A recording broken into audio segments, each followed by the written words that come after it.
Hey, I'm Brian Van, I'm Max Van. and today we're going to recap Moto America, SportbikeTrackGear.com Junior Cup Round 4 at the Ridge Motorsports Park.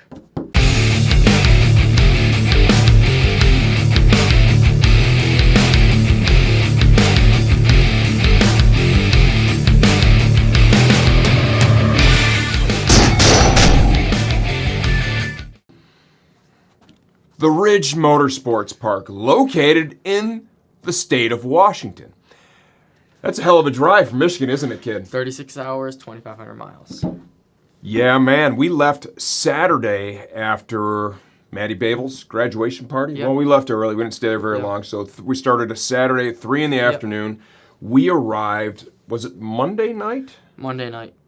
Because we needed to be there early because there was a practice day for Moto America at the Ridge on Thursday. So our setup day, instead of being Thursday, Wednesday. would now be Wednesday.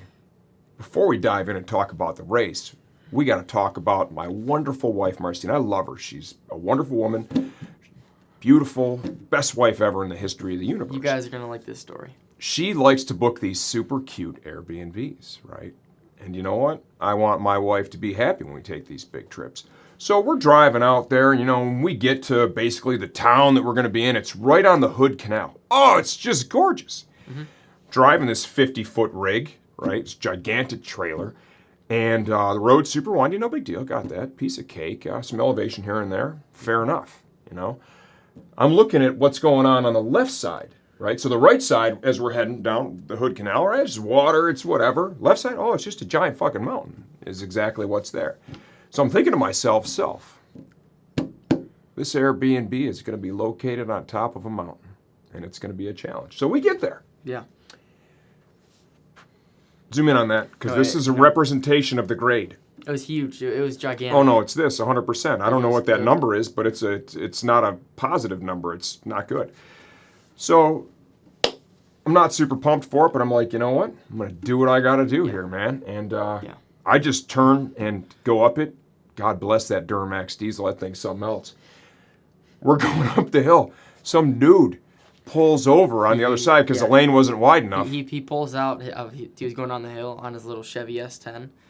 Old thing. He pulls over to the right. Starts laughing. Rolls down his window with the hand thing. He starts laughing at my dad when he's driving up the hill. But what did your dad do?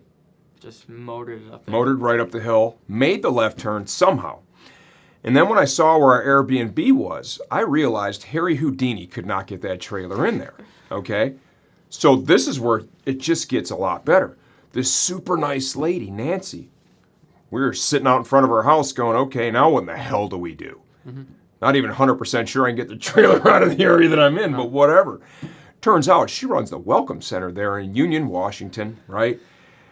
Long story short, she dials up the fire chief. The fire station is literally just right down the hill from her house, big parking lot. Awesome.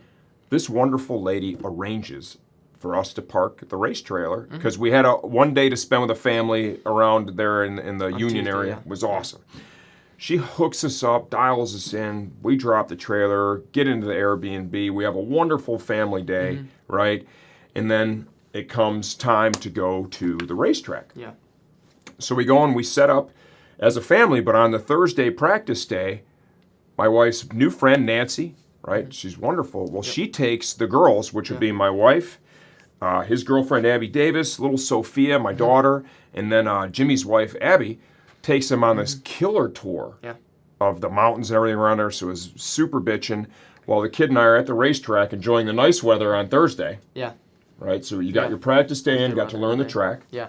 What do you think of the Ridge? So the first session, I thought it was awesome. It's a very unique track, honestly. I don't think it's like any other one I've ridden. It's like roller coaster, like up and down, most of it. Like I think, honestly, the first half to 3/4 of it, amazing, best track I've ever ridden.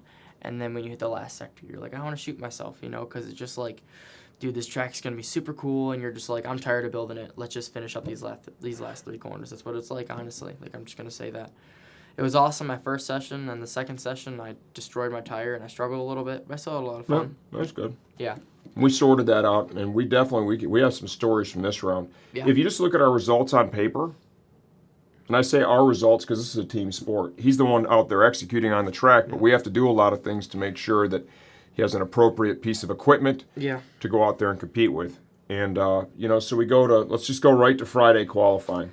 So Friday qualifying, it went well for the first half of it. I kind of rode around, just trying to find somebody faster to ride. I was ready to kill him. Like I set a fast lap time my first lap of the session, and I think I sat sixth until the last maybe 3 laps when I went across the checkered, and I finally saw that lap. Oh my gosh, I have 5 minutes to push. So I pushed, and I ended up getting down to like a 54.4, which is pretty fast, and that put me in P5 for qualifying, which was good. I was happy with that.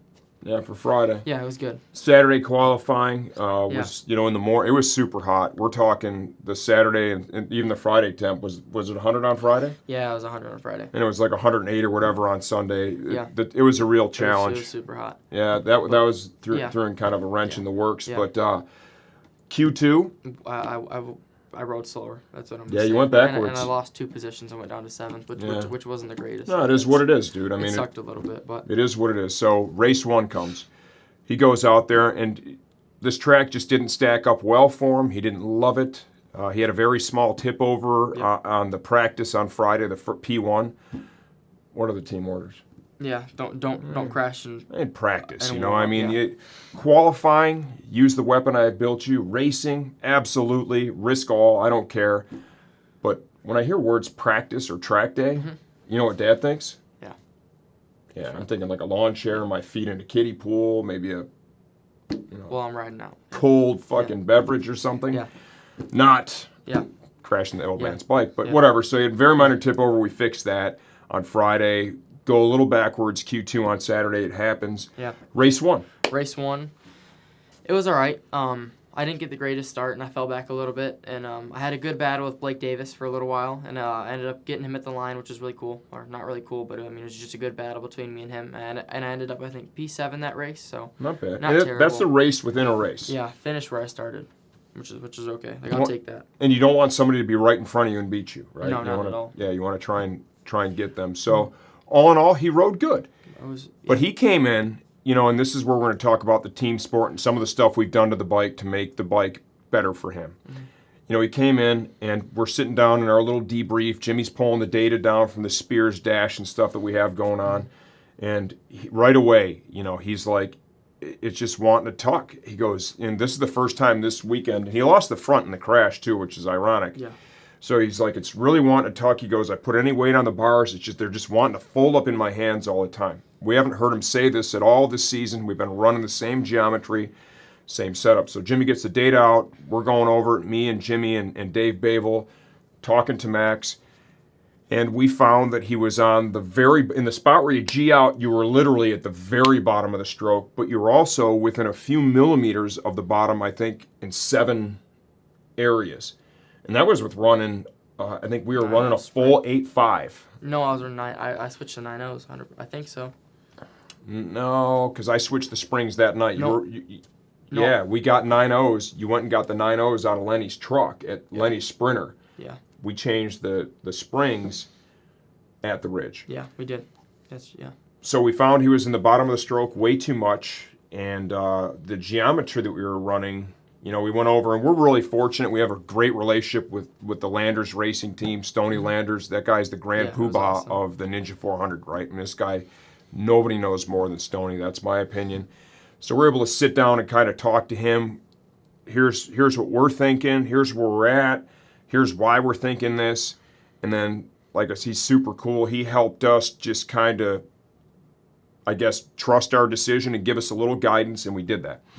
So we gave him a different motorcycle for Sunday. I also want to talk about stuff I did between Road America and the Ridge. We took the bike that we had, and we were able to make some improvements with it on the dyno. You can't do anything to these motors, really. It's like camp time. It's nothing. Yeah. Dwayne Hoffer at Hoffer Performance here in Michigan, right? I had to drive a total of 8 hours to get the bike to him. This guy worked on this bike for 5 hours, massaging the mapping. Was it any better off the corner? Yeah, it felt a lot better. The whole fueling was better, right? And you could see it when he was riding, too. You could see it come off the corner better. Yeah, You weren't I getting was left happy as with much.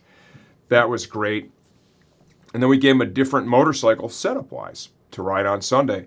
And this is where I'm thinking, I'm not going to call myself a crew chief because I don't know enough to be a crew chief, but I guess in this situation, Yeah. I kind of am the guy. Mm-hmm.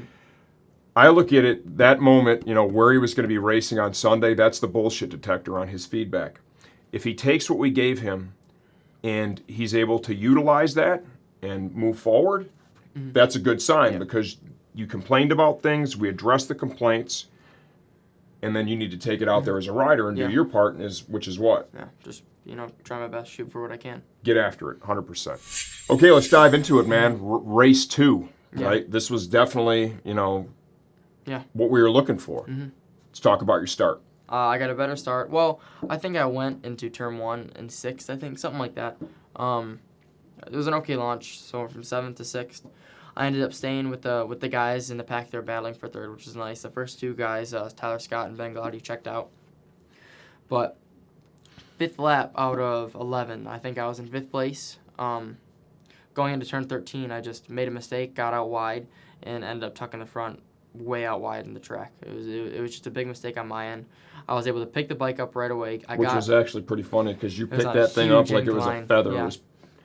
Well, you snatched it right up. Yeah. And didn't you keep the motor running too? I Like did, it never stalled? Because when you're about to stall a motorcycle and your hands let off the clutch and starts going, clinking over a little bit, I pulled it in and I picked up the bike and I got on it and I downshifted it from 2nd into 1st. So I got on the bike. I turned around. I was going down the hill. I was just about to get, flying, throw it on some heaters to try and catch up. But unluckily, or unfortunately, the shifter was bent in, so I wasn't able to. Very minor crash in the end.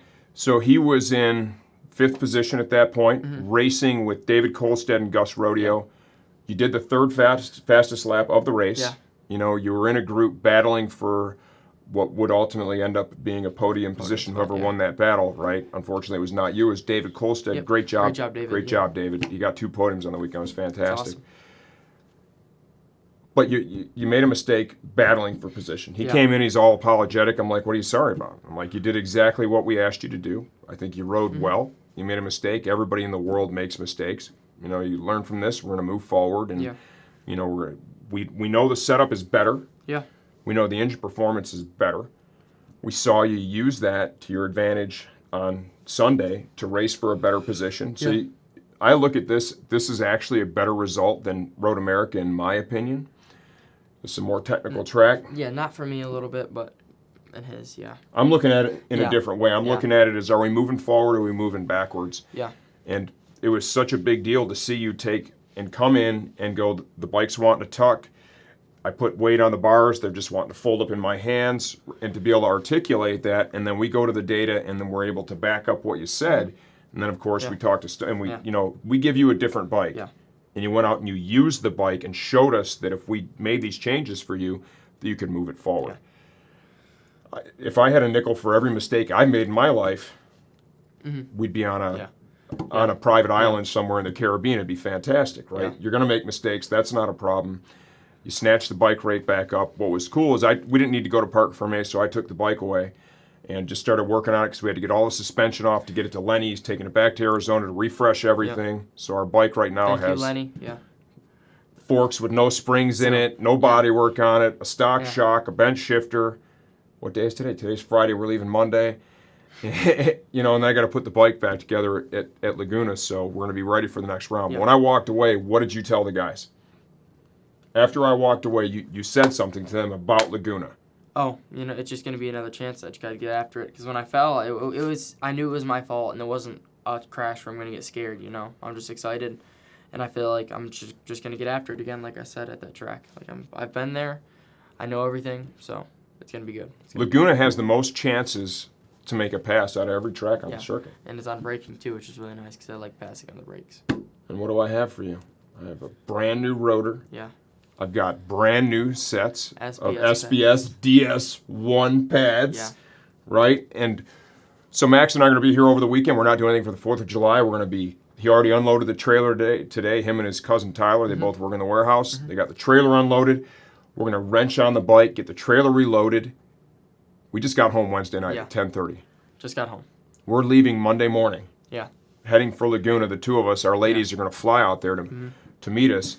And we are going to be as ready as we can possibly be. I think this is going to be a great weekend for you. It's going to be a lot of fun. at Laguna. No matter where we end up, we're going to have fun. Yeah, of course. 'Cause that track's awesome. It's kind of like the Ridge. It's got the hills and stuff, but it's just, honestly, Laguna's a way better layout. But I'm just excited for it. I enjoyed the Ridge. I thought the facility was pretty good. They're making a lot of improvements there, which is what you want to see. I know it's going to be a lot better next season for us, too. I have a feeling. Yeah, they're going to keep working on it for Moto America. They have a really good partnership there, and you know, the series needs that. They need partners with racetracks.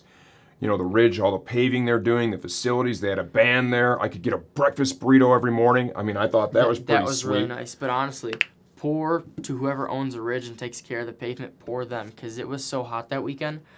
In corners, you can ask any other Moto America rider. Yeah, it came up a little bit. It was chipping up so bad, the new pavement, there were potholes. Like, I'm serious. I don't believe there were potholes. Well, it turning into potholes. It was pretty bad. Like, I walked the track, because you can't really tell when you're riding it. I mean, you can sort of see, just, you know, not as much as, you know, close up. But when you look at that, you're like... Yeah, well, that's what happens when it's 108 degrees outside. It was nuts. You have fresh blacktop that's black as night. You've got that sun just beating on it with no clouds. Yeah. Honestly, God, I mean, I don't think it didn't hurt the racing. No. The racing was still good. Yeah. But, man, for the track ownership, that's kind of a bummer because now they have to address the issues that will arise from using the track when you have record-setting heat during a weekend, which no one could have predicted. You know, we went out there, I thought it would rain and be 70 degrees. Yeah. And then it's... You know, I got the air conditioner in the trailer, and that thing's in there screaming. Yeah. And all it was able to do was get it down into the 80s. Yeah. Like, it was hot. Hell of a weekend. We had a lot of fun. Yeah. It was a tremendous amount of driving. We're about to do that again. Gonna do it again. Just me and him this time. Our ladies are flying out there to meet us. His big sister's going to come this time to the first race. Kylie's going to be out there with us. That's pretty bitchin'. That'll be awesome. We're going to see our friends from Helmet House, Rick Choate, Scott Link. I think Don Beckland's going to come out too, hopefully. So we're going to see some of our Helmet House peeps. They are a supporter of ours and a business partner, so that's going to be pretty bitchin' too. That'll be awesome. As always, come on out and see us. We got free T-shirts for you. We've got these all printed up. Come on over and meet myself and the kid over in our pits.